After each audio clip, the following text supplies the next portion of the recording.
Hello foodies, ఎలా ఉన్నారు అందరూ? ఇవాళ ఈజీగా టేస్టీగా క్యాబేజీ ఫ్రై అయితే చేస్తున్నానండి.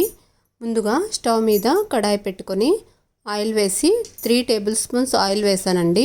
ఇందులోకి కొంచెం ఆవాలు, అలాగే జీలకర్ర, కొంచెం మినపప్పు వేసి ఫ్రై చేసుకున్న తర్వాత ఇలా పచ్చిమిర్చి ముక్కలు, కొంచెం కరివేపాకు, ఆనియన్ ముక్కలు వేసి ఇంకొకసారి ఫ్రై చేసి ఇప్పుడు ఇలా తరిగి పెట్టుకున్న క్యాబేజీ ముక్కలు అయితే వేస్తున్నానండి.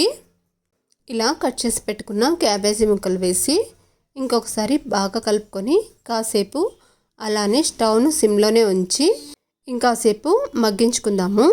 ఇది హైలో పెడితే మాడిపోతుందండి, అందుకని స్టవ్ను సిమ్లోనే ఉంచి ఫ్రై చేసుకుంటున్నాను. ఇప్పుడు ఇందులోకి తగినంత సాల్ట్ వేసి ఒకసారి బాగా కలుపుకొని ఇది ఆల్మోస్ట్ ఫ్రై అయినాక కొంచెం soya sauce 1 spoon soya sauce వేసి ఇలా ఒకసారి బాగా కలిపేసుకొని ఇంకొక 2 మినిట్స్ అలా వేయించుకొని స్టవ్ ఆఫ్ చేసుకోవడమేనండి.